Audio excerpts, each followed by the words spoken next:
Hi, welcome to my channel. My name is Lisa Allistway, and on this channel, you will find a variety of videos that are inspirational and informational. My guest today is Theresa Strong, who is the founder and executive director of Bel Inizio, located in Houston, Texas. Bel Inizio, which means beautiful beginnings, helps transitionally homeless men and women commit, train, and complete their first 5K walk. I will be linking Theresa's organization website down below for your reference. Welcome, Theresa. Welcome. Thank you very much, Lisa. I'm so grateful to be here. Yes, I'm happy you could make it. Could you share with us just a little bit about your background before we get into the organization? Sure. I'm somewhat overeducated. I have an undergraduate degree in business administration and in German, a master's of photography, a graduate degree in instructional design, and have graduated the Rice University Line program, which is a nonprofit leadership program. Oh, fantastic, which is coming very handy. So you have an organization called Bel Inizio. Can you tell us a little bit about how that started? Absolutely. Before Bel Inizio started, I was living the dream life in Houston, Texas. I had a great husband.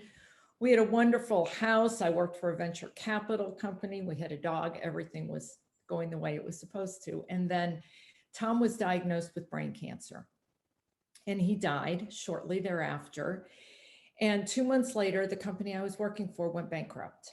Oh. And then a week later, the dog ran away. Oh no, you're like a bad country song. That's exactly right. If only I'd had a truck at the time, right? Yes. But as I was pulling myself out, I started running, trying to get out of my own head. And I started volunteering at night at homeless shelters. And what I realized is that when I ran and I said I was going to go out for a half mile or a mile, and I did it, I felt so much better about myself. I actually accomplished something and began to realize that I could do more at shelters than just put out beds or put out food. I could actually help people build that self-confidence and self-compassion in themselves through exercise and nutrition. And basically that's how Bel Inizio was born. Our program is fitness-based, and the capstone event is completing a 5K race. But our goal is not to create fit people that eat healthy necessarily. Our goal is to give our clients a taste of success, a feeling of accomplishment, knowing that they can set goals and achieve them. And that can help them build the foundation for their future. Fantastic. So quick question, did you have any challenges when you were starting this organization and never having done one before? What was the process like to actually starting your own organization? Well, when I started the organization, it was just a friend of mine, Becky Spalding, and I were working with a team of our friends. And I tend to overanalyze things. So I put together a leadership team to decide if this is a good nonprofit, if the need is already being met, how do we go about the next steps? And this group and I met month after month after month, until finally one person in the group stood up and said, you know, I'm really happy to support you going through this, but you need to go out and work out with some women. You need to could you just do this for a while and figure out if it works, and then go down the nonprofit step? You know, and I'm not like that. I'm like, no, we need Gantt charts. No, we need flow charts. We need a project plan. And he's like, just do it. Just do it. So we started doing it. And it worked out really, really well. For the first 4 years, I had a full-time job. So Bel Inizio was my nighttime job, nights and weekends job. And then we started working on getting our nonprofit certification. So that took a year. We got that in 2011. So the biggest challenge I had was actually making sure no one else was doing this, and then going out and getting it done. Going on getting it done. Now, did you see any sister organizations like in other states, other cities, or is this a completely ground up original? No, there is an organization that was in the East Coast that was working primarily with men.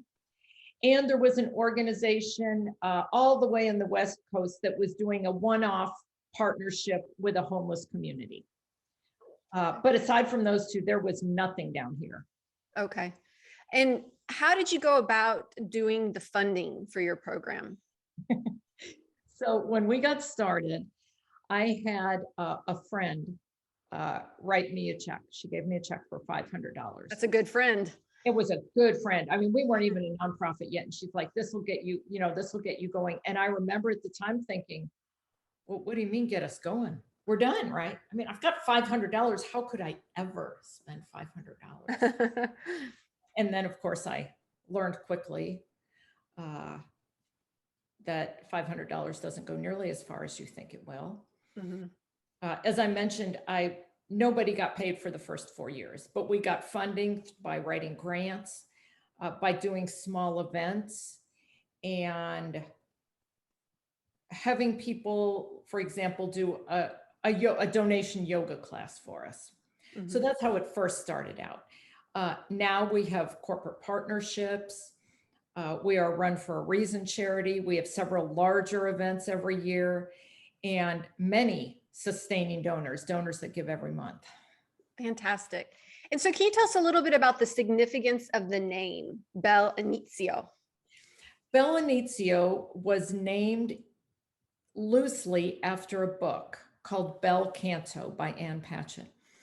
And Bel Canto is my favorite all-time book. It's about a opera singer that gets taken hostage, but the book is so well written and has such a deep spirit that I wanted to call the nonprofit Bel Canto because it's about moving through things with grace and purpose. But Bel Canto means beautiful song. Okay. And yeah, I don't sing. We don't sing. That's And this is Italian, right? Italian, exactly. So I spent a lot of time on Google Translate and found Bel Inizio and it landed. Yes. And so Bel Inizio means, again, for the audience, Beautiful beginning. yes, which is apropos for your program because you're helping homeless people start a new beginning on their fitness journey and just transitionally, hopefully leading into maybe not becoming homeless. Exactly. Our focus tends to be not so much on people that are still living in the street, but people that have transitioned to short-term housing, long-term housing, or transitional housing. Most of the people we work with are women. Most are in recovery from drugs, alcohol, and abuse, and many have children. So they are in a somewhat safe space when we work with them, and we're helping them move up to that next level. Fantastic. And so I was going to ask you about that. You said that mostly you work with women. Now it is offered to men. Do they just not have the same passion to participate, or what do you see the discrepancy or disparity is there? Well, Bel Inizio works with an agency partner model. So we will partner with the women's home, for example, Okay. and work with the women that are there, or Dress for Success, work for their clients. And those agencies have tended to be all female. Now, we also work with the Star of Hope, which has a mixed gender clientele. And so that's how we work with men as well. But we have both female and male volunteers. Fantastic. And what's the youngest you've had go through your program? Oh, probably 19 years old. Okay. We've had women in their 60s. Oh, fantastic. And how many people so Bel Inizio started in 2011, is that correct? 2010. 2010. Okay. Here we are in 2021. How many people have been touched by your program, have gone through it? Oh, we've had 853 graduates.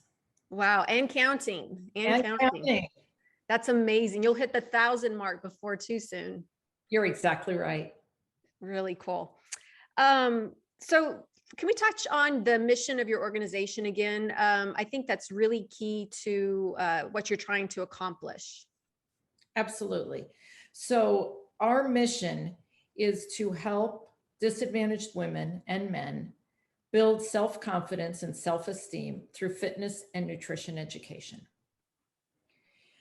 We often say that if a new study came out that showed a better way that we could help people learn to set goals and achieve them, make a commitment and keep it, uh, we could easily change our model. But we know that bringing women in from sitting on the couch and not believing they can even walk a quarter mile to crossing the finish line of a 5K, just it changes their lives. And we know that that right now is the best tool for us to build their confidence and self-compassion. That's amazing. So let's talk about these 5K races and what's all involved in the preparation of putting them on and the day of the race. Absolutely. Bel Inizio, we host our own 5K, the Giving Thanks 5K, 10K, which is actually coming up on November 20th, but we can talk about that later. But when our clients do a 5K, we are partnering with other race directors. For example, the Sprint for Life. Our clients will train for their 8 weeks and they will do someone else's race. Okay. We don't want to be full-time race directors. And since our clients are doing 5 and 6 races a year, that's what it would be, a full-time job doing that. So we have really good partners that sometimes give us free entries, that give us discounted entries. And that allows us not to have to focus on race logistics, but to absolutely focus on our women that day. Fantastic. I love that you offer a training program ahead of time, because most people can't just go couch to 5K. They need to be prepared to do that. And I'm glad that y'all offer that. Yeah, it's really been, again, life-changing for so many of our women. But we also know that although we're using that tool of completing a 5K to change their life, we want to expose our clients to other methods of fitness. So in the course of our training, we bring in certified yoga instructors, we have boot camp, we have Zumba, we have massage therapy, so that our women know that when they are back out in the free world, as they call it, then there's other ways that they can feel good about their bodies if walking and running isn't their deal. Yes. Is it my understanding that you guys also offer tennis shoes and resources if they don't have that available? We do. Every woman gets a new pair of a new pair of running shoes, Asics running shoes. Go Asics. Go Asics, thanks to our partners at Fleet Feet. And one of the ways that we build the community of the women is through an empowerment aspect, which is that the women name themselves. They vote, they create a list of names and they vote on their own team names. And then we have a graphic artist that creates a custom logo for every single team. So we're at like 75 custom logos so far. And that brings women together. They get their own team t-shirt for race day, but they also get fruit and fresh water at every workout. We have lots of incentive prizes. We give the women hygiene items, shampoo, brushes, soap, etc., to help supplement what they may have. And definitely when they need support garments or running shorts or tops, we help them with that as well. That's amazing. I love the team aspect, so that they have, an accountability buddy or a partner, or the support to help them through the training and also on the day of the race. So that's huge. Yeah, it is. We have lots of volunteers that walk and run with our clients, and it has such an impact on our volunteers as well. Yes. And so when they complete it, can they come back and do it again the next year or volunteer the next year? Do you find that happens? We do. When women are in a program for a significant period of time, for example, one of our partners is Bridget's Hope, and women can stay there for up to 3 years. Okay. So we will have women with Dress for Success as well that come back and do the program over and over again. We also have women that come back and volunteer. So one of our coolest recent stories is in our very, very first group ever. We had 6 women, And one of the women was named Tiffany. And she didn't believe she could do the race, and she did it. And we stayed loosely in touch through Facebook. Now we're in regular contact after 11 years. She's been sober forever now. She is working. She has her children back with her, and she comes out and volunteers. So it's a Fantastic. really nice circle. Yes, that's a success story in my book. That's awesome. Absolutely. So you had mentioned that you guys also offer nutrition education. Can you please touch on that? Certainly. Our nutrition program, both the beginning and the advanced, has been put together by a registered dietitian. And it has your basic important nutrition facts. But the way the education, the lessons are structured is to meet the women where they are. So for example, when we're giving nutrition classes at Santa Maria Hostel, they're in a cafeteria. They have no control over what food they're offered. So we have to teach them how to make good choices for the environment we're in. The women at Dress for Success are going out shopping on their own. So how can we teach them to make wise budget choices to feed their body in a healthy way? And then we have groups that are in various stages of transition. So our nutrition lessons teach the basics, but also help the women exactly where they are in their personal, financial, and freedom journey. Fantastic. So I know that there's some psychological changes happening as they progress through your program. Do you have anything like a counseling program in place? Because I know some of the participants are drug and alcohol, struggling with that. Or does it just happen more organically, the psychological changes? Both, as a matter of fact. We partner with Shield Bearer, which is an amazing organization that offers counseling, and many of the agencies also offer counseling and case management for the women. When we work with the women, we find that by building the basic relationship with them, they will open up to us, and we can have conversations, but we are not trained counselors. That's not our wheelhouse. We're there to motivate, to guide, to be friends, to be mentors, and help our women find the outside resources that they need. Fantastic. So you had mentioned that your 5K race is coming up November 20th. Is that what you said? Exactly. And I heard you say something about a 10K. Is that new, or have you been doing that as well?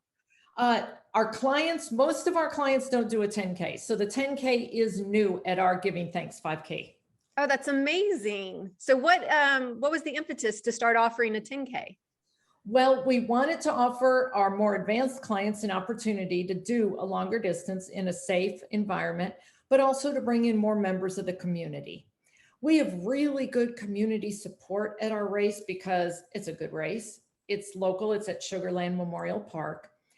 It doesn't cost much. We have great food afterwards, and people are supporting Bel Inizio. But we wanted to try and bring in more advanced runners, people that want to do more than a 5K. So we opened it up to a 10K as well. 10K. Okay. And so is a half marathon and a marathon on the horizon? Absolutely not. Too much. There are people that are doing halves and fulls, putting on races really, really well. We're just going to stay in our lane, our 5K, 10K lane. 5K, 10K. Okay. And now, does anybody else participate in the race, or just the people that are eligible that can participate in this race? Oh, no, this is a whole community-wide race. Community-wide. Everyone for the community to come out and join us. And one of the reasons it's so successful is because quite often people will hear about Bel Inizio and they'll say that's a needed service. And we know the women need help, and good for you, but I really can't volunteer, and that's kind of not my deal. Mm-hmm. And then they don't know what else to do. Mm-hmm. And we tell them that by going to this race, by joining us on November 20th, they are not only setting an example for our women, they are showing support. They're helping us build awareness of our program, which of course then helps our next programs, which are this fall. So just coming to this race can really make an impact on the women's lives. Yes. Yes. Showing up for each other is huge. That's exactly right. And so you had mentioned there's the team element, and you have coaches also that help out with this. Are these coaches of previous participants, or are they volunteers? Who are the coaches? Yes, sometimes we have coaches that were previous volunteers, that were previous clients, just like I mentioned Tiffany, and we have a couple other women.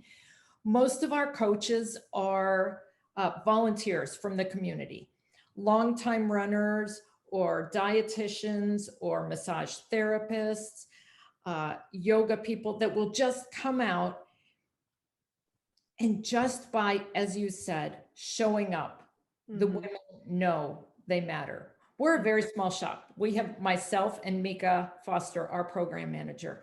So we need community support and volunteers to Yes. walk and run with our women. Yes. So let's touch on the volunteers and the opportunities, all the opportunities that if somebody wants to help support your program, in what ways can they do that besides maybe, showing up and running, possibly being a coach, volunteering their expertise services like a registered dietitian, maybe a personal trainer? How else can people show up in a volunteer element? Well, we would love to have volunteers at our Giving Thanks 5K, 10K, Okay. and they can sign up for that on our website. And that's a chance for people to come out and hand water to our clients and to our other runners, or to serve the food. It's great for getting your community service hours, but it's also nice for people to show up on a beautiful day and not have to walk 3 miles. Now, do you have any kids, teenagers that are volunteers as well? Is it just anybody any age could volunteer, or is there a cutoff? No, any age can volunteer. When when the people are younger, then of course their parents come. But we've had children as young as several months old come in strollers, and individuals. One in particular, Julia, she started when she was like 7, and no, she didn't. She started when she was about 12, but now she's in college. And she comes Amazing. back and volunteers. So Amazing. all ages come through. So could you share with us, you mentioned Tiffany's success story. Can you mention to us maybe another or two success stories you've had, some examples? Absolutely. Our most recent success story was a woman named Danielle, and she was at Angela House. And Danielle has had a very rough life. She has had many operations. She's in recovery. She did time in prison. And she decided right from the beginning that she didn't want to do this and she couldn't do it. Now, in her case, excuse me, it was required. So she still had to show up even though she didn't want to. So the court, you're working with the courts, or how, No. what do you mean required? Angela House required her to do this. Angela House required. Okay. As part of her stay there. And she couldn't keep up with the other women. So we would set up a special route for her. And instead of her doing a half mile, we'd say, okay, you're going to go out for 10 minutes and then you're going to come back for 10 minutes. And we'd have a volunteer with her. Well, she was pretty smart. So she would go out for 10 minutes at her pace, but then it would take her 7 minutes to get back. So we figured out, okay, well, she's kind of sandbagging us here. So then we had to start doing the same thing. We're like, okay, you're going out for 15 minutes, but we'd really send her out for 17 minutes and she'd come back. But she was always very, very resistant. On race day, we did the Purple Monkey Fun Run in Alvin. We set up a separate route for her with permission from the race director because we knew she couldn't do 3 miles. She had never even done 2 miles. Well, she gets there and says, I am going to do this entire race. We're like, well, good for you, but you can't, you haven't trained for it. She's like, I'm going to do this race. She went out and she did the entire race, more than 1.5 miles more than she'd ever done in a very reasonable amount of time. She crossed that finish line. She was crying. She was so proud. Her volunteer was with her. And since that day, we have seen a complete change in her. She looks us in the eye. She'll give us a hug. She'll initiate conversation. She's not the withdrawn, defensive woman she was before because she's had a taste of her own success. Mm-hmm. That's amazing. Do you know who David Goggins is? Remind me. He wrote a book, Can't Hurt Me. And one of his fitness principle rules is the 40% rule. So even when you think you've reached your limit, you always have 40% more. And most people quit when they think they reached their limit. She sounds like she tapped into that 40% more. I think you're exactly right. That's amazing. And she had maybe an attitude transitional shift in her thinking paradigm just from that physical exertion and making those connections. That's amazing. Most of our women, when they're brought up, they're not brought up being physically active.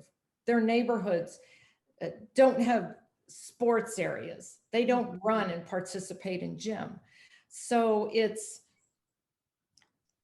a real fundamental change in their thinking that goes through that.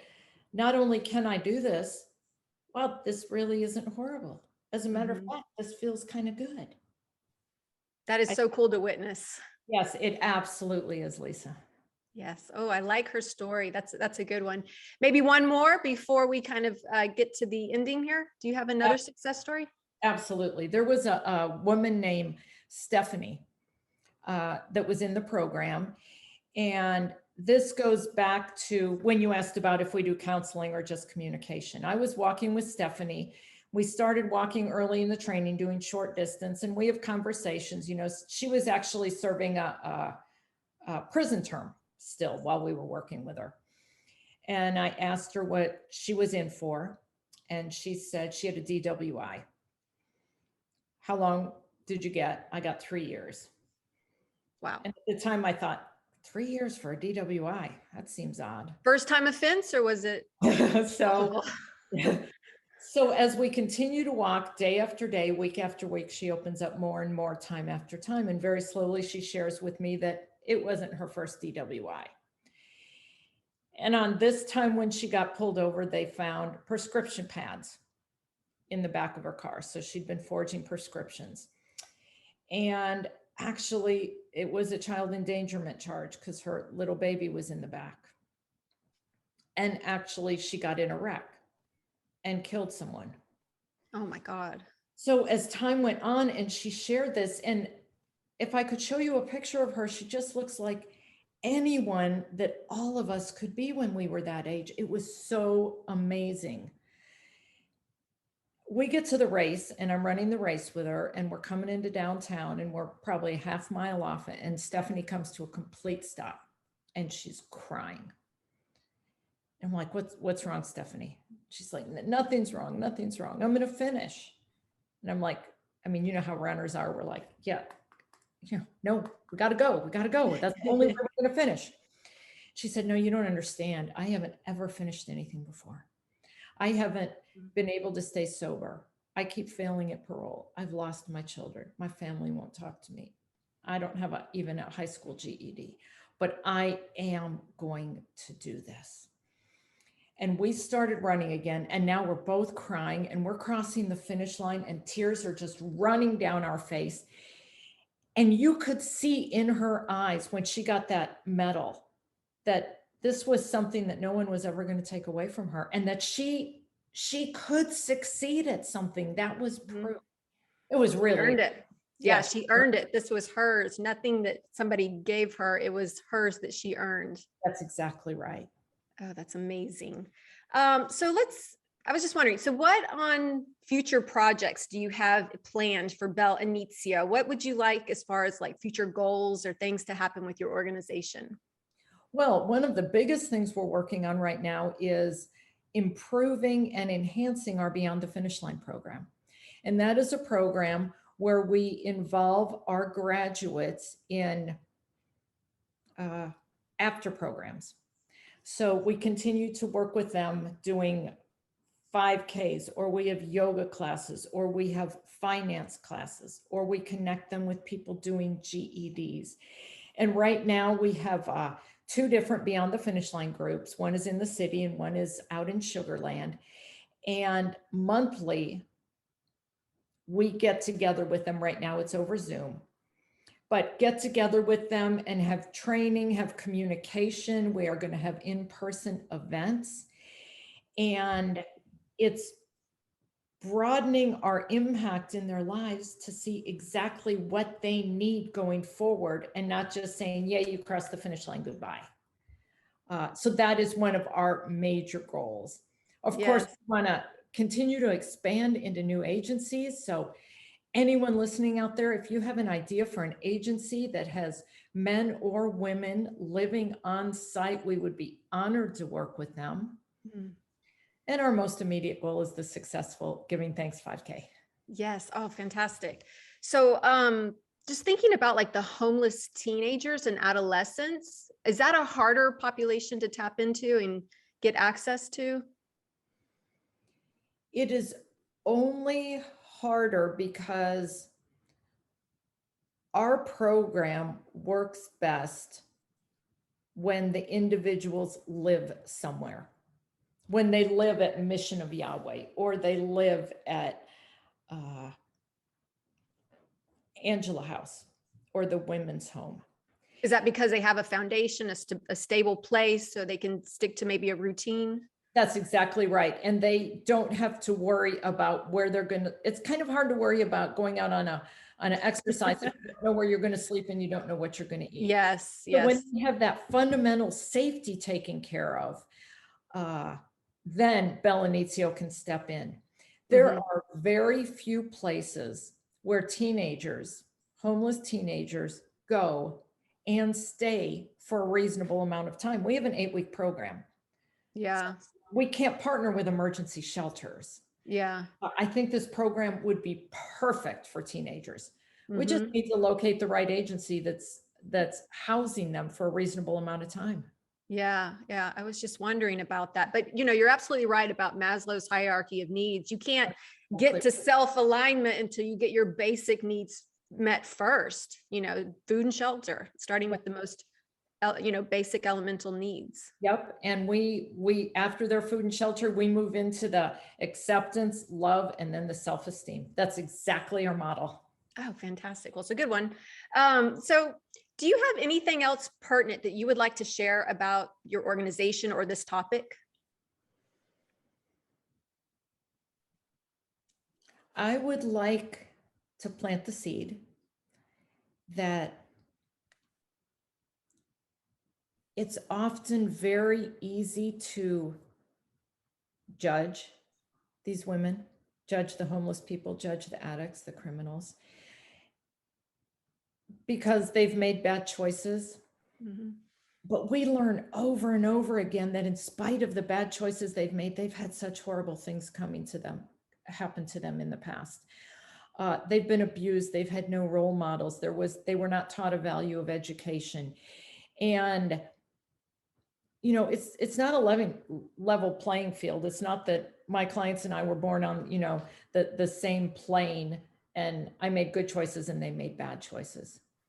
The people that we're working with, for the most part, are really good people trying to take that next step up. And Mhm. with the partnership of our supporters, we're helping them do it. Yes. So thank you, Lisa, for your partnership.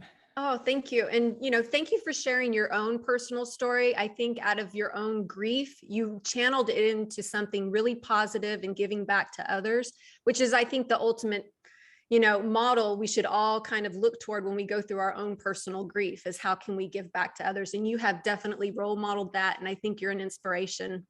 Thank you. Thank you. That's kind. Thank you. I appreciate it. Yes. And I wish you great success on your organization and you keep changing lives because you definitely are. Thank you very much. Yes.